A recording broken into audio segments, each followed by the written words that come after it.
తెలుగు రాష్ట్రాల్లో అతిపెద్ద lift manufacturer lifts ట్రై.com dealership కూడా ఇవ్వబడును. నమస్కారం, మీరు చూస్తుంది సుమన్ టీవీ. నేను మీ కీర్తి. నాతో పాటు ప్రముఖ ఆస్ట్రాలజర్ బ్రహ్మశ్రీ నందిబట్ల శ్రీహరి శర్మ గురువు గారు ఉన్నారు. నమస్తే గురుగారు. వాగర్థ వివ సంపృక్తౌ వాగర్థ ప్రతిపత్తయే జగతః పితరౌ వందే పార్వతీ పరమేశ్వరౌ.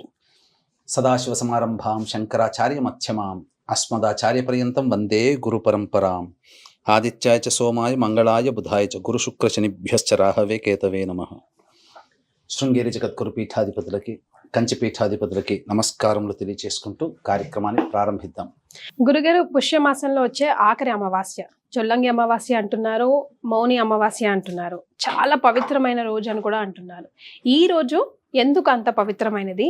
ఎలాంటి పరిహారాలు మేము పాటిస్తే గనుక ఇంకా మాకు మంచి జరుగుతుంది? పుష్యమాసంలో వచ్చేటువంటి అమావాస్య మౌని అమావాస్య అని అంటారు. అంతేకాకుండా మనకు పితృదేవతల్ని తరింపచేయడం కోసం 2 ఆయనాలలో 2 మాసాలు ప్రత్యేకమైనటువంటివి. దక్షిణాయనంలో వచ్చేటువంటి భాద్రపద మాస పితృపక్షాలు పితృదేవతల్ని ఆరాధన చేయడానికి, మరి ఉత్తరాయణంలో ఈ పుష్యమాసంలో వచ్చే అమావాస్య ఒక్కరోజే పితృదేవతల్ని ఆరాధించడానికి అనుకూలమైన రోజుగా చెప్పబడి ఉంది. అయితే మనకు గమనించుకున్నట్లయితే ఈ సంబంధించినటువంటి నార్త్ ఇండియా కల్చర్లో, సౌత్ ఇండియా కల్చర్లో కనుక చూసుకుంటేనమ్మా, వాళ్ళకేమో పౌర్ణమి నుంచి పౌర్ణమి వరకు నెల, మనకేమో అమావాస్య వెళ్ళిన రోజు నుంచి మళ్ళీ అమావాస్య వరకు నెల. అక్కడ కాబట్టి 15 రోజుల డిఫరెన్స్ ఉంటుంది, కానీ కాలమానం అంతా ఒకటే. అయితే ఈ పుష్యమాసము పుష్టిని ప్రసాదిస్తుంది. పైగా నార్త్ సైడ్లో మౌని అమావాస్య అని అంటుంటారు. మీరు గమనించుకుంటేనమ్మా, ప్రతి అమావాస్య రోజున చాలా మంది ఇప్పటికీ కూడా సాధు సంతులు నదీ తీరానికి వెళ్ళి వాళ్ళు కొన్ని క్రియలు చేసి వస్తారు. ఈ మౌని అమావాస్య రోజున సన్యాసం స్వీకరించిన ప్రతి మనిషి కూడా నదీ తీరంలో స్నానం ఆచరించి తర్పణాలు, పితృదేవత కార్యక్రమాలు చేస్తారు. అంటే వాళ్ళ పితృ కార్యక్రమాలని కాదు, వాళ్ళకు సంబంధించినటువంటి సన్యాసాశ్రమంలో ఉన్నటువంటి తర్పణాది కార్యక్రమాలు. కానీ ఈ మౌని అమావాస్య మానవుల్ని ఉద్ధరించడానికి ఉన్నటువంటి అమావాస్య. ఈ రోజున ప్రధానంగా మౌన వ్రతాన్ని ఆచరించాలి అని చెప్పి అన్నారు కాబట్టి అది మౌని అమావాస్య అయింది.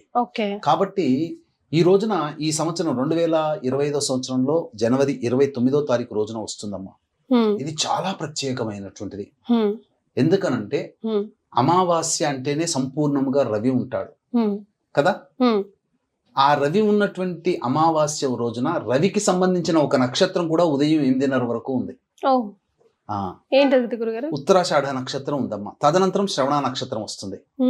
కాబట్టి ముఖ్యంగా అమావాస్య రోజున ఎందుకు ఏం పనులు చేస్తారు అంటే, సాధారణంగా ఎవరైనా కానీ పిండ ప్రదానాలు లేదా తర్పణాది కార్యక్రమాలు చేస్తారు.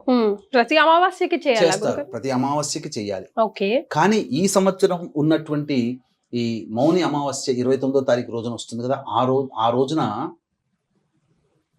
ఉదయం 8:30 వరకు ఉత్తరాషాఢ నక్షత్రం రవి నక్షత్రం ఉంది కాబట్టి పొద్దున్నే లేచి కాలకృత్యాదులు తీర్చుకొని పెద్దలకి సూర్యోదయం అయిన తర్వాత వెంబడే పెద్దల కోసమే బ్రాహ్మణుని పిలిపించి తర్పణాది కార్యక్రమాలు, బ్రాహ్మడికి వస్త్రదానం చేస్తే చాలమ్మా.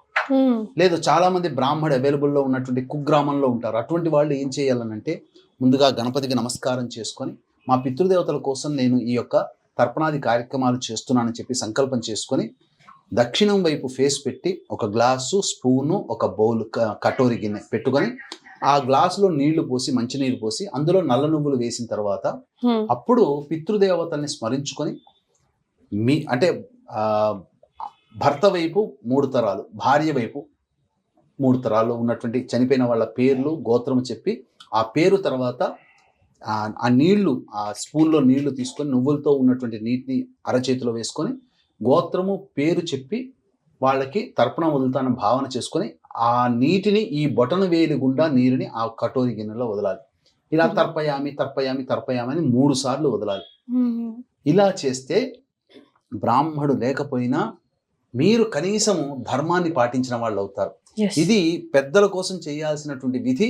ఇది ఈ రోజున ఖచ్చితంగా చేయాల్సిందే. రైట్. ఇక చాలా మంది అనేక రకాల సమస్యలతో ఉంటారు, వాళ్ళు కూడా కొన్ని పరిహారాలు చేసుకోవచ్చు అమ్మా. గురుగారు మరి నేను విన్నది ఏంటంటే చొల్లంగి అనే ఊరులో 7 పాయల నదులు కలుస్తాయి, అందులో స్నానం ఆచరించాలి ఈ రోజు తప్పనిసరిగా, చాలా మంచి జరుగుతుంది అని అంటున్నారు కదా. అవునమ్మా, ఈ చొల్లంగి అమావాస్య ఏంటంటే మనకు ఈ గోదావరి నది ఉంది కదమ్మా, ఈ గోదావరి నది ఒకప్పుడు సప్తర్షులు మనకు తెలుసు కదా, అత్రి, భరద్వాజ, కశ్యప, ఇటువంటి మహర్షులు ఒక్కొక్క సస్యశ్యామలం చేయడం కోసం ఆ గోదావరి నదిని ఈ 7 రకాలైనటువంటి దారుల్లో తీసుకుని వెళ్ళారు. అందులో ఈ కశ్యప మహర్షికి సంబంధించినటువంటి పాయగా వెళ్ళినటువంటిదే చొల్లంగి అనే గ్రామంలో అక్కడ సముద్రంలో కలుస్తుంది. అక్కడ ఈనాటికి కూడా ఆ చొల్లంగి అనేటువంటి గ్రామంలో, అంటే మనకు యానాంకి పరిసరానికి చాలా దగ్గరగా ఉంటుంది అది. ఆ గ్రామంలో అక్కడ ఉత్సవాలు జరుపుతారు, అక్కడ పితృ కార్యక్రమాలు చేస్తారు.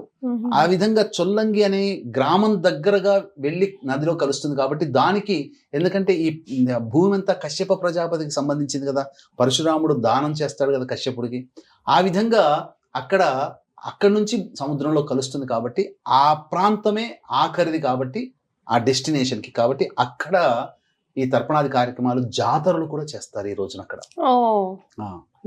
అక్కడ జాతరలు కూడా చేస్తారు, చాలా విశేషంగా ఉంది. కాలక్రమేణా అది కనుమరుగైపోయింది. చొల్లంగి అనే ఊరు దగ్గర ఎక్కువగా ఏర్పాటు చేసుకునే కార్యక్రమం కాబట్టి మన దక్షిణ అనగా తెలంగాణ ఆంధ్ర ప్రాంతంలో దీన్ని చొల్లంగి అనే గ్రామం దగ్గర అమావాస్య రోజున చేసుకుంటున్నారు కాబట్టి చొల్లంగి అమావాస్య అని అంటారు. చెప్పగానే చొల్లంగి అనే గ్రామానికి వెళ్ళాలి అనే స్ఫురణ వస్తుంది కాబట్టి, కానీ వాస్తవంగా ఇది మౌని అమావాస్య కాబట్టి చక్కగా జాతకరీత్యా ఉన్నటువంటి అనేక రకాల సమస్యలకి ఈ రోజున ఖచ్చితంగా అమావాస్య రోజున అంటే పితృదేవతలను అంటారు, కానీ ఏ అమావాస్య రోజున కూడా ఆరాధించినటువంటి దైవము ఈ అమావాస్యకి విష్ణుదేవుని లక్ష్మీ సమేతముగా ఆరాధన చేయాలి. ఏకాదశిలోనే విష్ణువుని ఆరాధన చేస్తాం, కానీ ఈ అమావాస్యకి లక్ష్మీ సమేత విష్ణువుని ఆరాధన చేయాలని శాస్త్ర ప్రమాణం. ఏ విధంగా గురుగారు? తప్పకుండా తెలియజేస్తానమ్మా. వీక్షించేటువంటి ప్రేక్షకులు కూడా ఈ మౌని అమావాస్య చాలా అద్భుతమైనటువంటి మహిమాన్వితమైనటువంటి అమావాస్య. ఆ రోజున శ్రవణ నక్షత్రం ఉంది. అంతేకాకుండా మీకు గమనించుకున్నట్లయితే అమావాస్య తిథి రవికి సంబంధించినటువంటిది, చంద్రుడు ఉండడు, కానీ ప్రత్యక్షముగా చంద్రుడి నక్షత్రమైన శ్రవణ నక్షత్రం కూడా ఉన్నటువంటి రోజు. రవిచంద్రులకి సమాగమం ఆ రోజున చాలా గొప్పదిగా ఉంటుంది కాబట్టి ఆ రోజున జాతకరీత్యా ఉన్నటువంటి వివిధ సమస్యలు, ముఖ్యంగా అమావాస్య అంటేనే అమ్మవారి ఆరాధన విశేషంగా చేయాలి. ఎవరైతే తరచూ ప్రయోగ బాధలతో ఇబ్బందులు పడుతుంటారో, ఉద్యోగ బాధలు, ఆర్థిక సంబంధమైన బాధలు, దాంపత్య సంబంధమైనటువంటి బాధలు, వివాహపరమైనటువంటి సమస్యలు ఎదుర్కొనే వాళ్ళు ఉంటారో, అలాగే క్షుద్ర ప్రయోగాలు, కోర్టు సమస్యలు, అలాగే కాకుండా క్యాన్సర్ వంటి పీడిత వాళ్ళు ఎవరైతే ఉంటారో వాళ్ళకందరికీ ఉపయోగార్థమై దశమహావిద్యల హోమాలలో భాగంగా ప్రత్యంగిర హోమము, పగడాముఖి హోమము, రాజశ్యామల హోమము, వారాహి హోమము, అలాగే ఈ సంబంధించినటువంటి ధూమవతి హోమంలో పర్ హెడ్ 2100 రూపాయలకి చేయించడం జరుగుతుంది. అవకాశం ఉన్న వాళ్ళు కార్యక్రమ తదనంతరం కాంటాక్ట్ చేసి మీ గోతనామాదులు నమోదు చేసుకోవచ్చు. ఇక ఆ రోజున ఎలా ఆచరించాలి? పితృతర్పణాలు చేయగానే ఉదయమే 6 గంటలకు చేసినట్లయితే పొద్దున్నే 7 గంటలకల్లా కార్యక్రమం అయిపోతుందమ్మా. ఆ తదనంతరం తులసి చెట్టు దగ్గర ఆవు నేతితో దీపారాధన చేసి, అష్టదళ పద్మం ముగ్గు వేసి ఆవు నేతితో దీపారాధన చేసి, లక్ష్మీ సమేతుడైనటువంటి విష్ణువుని విగ్రహాన్ని కానీ లేదా చిత్రపటాన్ని కానీ ఆ తులసి చెట్టు ఆవరణలో పెట్టి ఎర్రటి పూలమాల వేసి లక్ష్మీ సహస్రనామము, విష్ణు సహస్రనామము పారాయణం చేసి సరిపోతుంది. ఆ రోజున చెయ్యకూడని పనులంటూ కొన్ని ఉన్నాయి. ముఖ్యంగా మద్యపానము, మాంసాహారము తీసుకోకూడదు. 2 బ్రహ్మచర్య వ్రతాన్ని ఆచరించాలి. ఎట్టి పరిస్థితుల్లో అసత్యము ఆడకూడదు. అలాగే ఆ రోజంతా వీలైతే ఎంత మౌనంగా ఉంటే అంత మౌనంగా ఉండడానికి ప్రయత్నం చేస్తే చాలా మంచిది. అన్నిటికంటే ముఖ్యంగా ఆ రోజున ఇంటికి ఎవరు అతిథులు వచ్చినా, ఎవరు భిక్షగాళ్ళు వచ్చినా వాళ్ళని ఉత్తి చేతులతో, ఎవ్వరు వచ్చినా ఇంటి ముందర ఎవరు నిలబడ్డా, ప్రాణి కానీ జీవి కానీ మానవుడు కానీ ఎవరున్నా వాళ్ళని ఉత్తి చేతులతో పంపకండి. ఎందుకంటే ఆ పితృదేవతలే ఏదో ఒక రూపంలో మీ ఇంటి తలుపు తడుతారేమో. కాబట్టి అందరినీ సముచితంగా ఆదరించి వారికి చక్కగా భోజన పదార్థములు కానీ తినే పదార్థాలు కానీ ఇవ్వవచ్చు.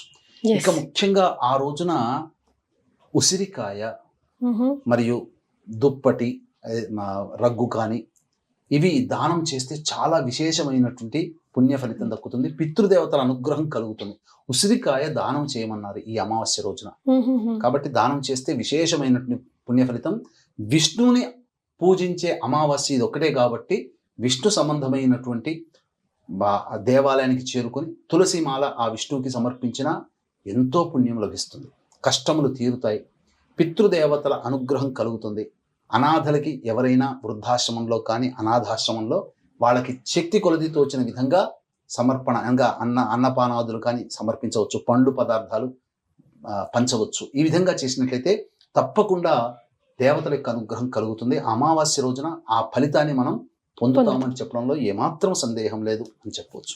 రైట్ గురుగారు, మౌని అమావాస్యకి నేను ఇప్పుడు అడగబోయే ప్రశ్న సంబంధం లేకపోయినా కూడా ఒక 2 minutes ఈ టాపిక్ గురించి మాట్లాడి ఎండ్ చేస్తాం. ఈ మంత్ ఎండింగ్, జనవరి మంత్ ఎండింగ్ లో ప్లానెట్స్ అన్ని ఒక అలైన్మెంట్ లో వస్తాయని, అన్ని ఒకే చోట కలుస్తున్నాయని, ఒక స్ట్రైట్ లైన్ లో వెళ్తాయని రకరకాల వార్తలు వినిపిస్తున్నాయి కదా, వాటన్నిటిని మనం పట్టించుకోవాల్సిన అవసరం ఉందా లేదా?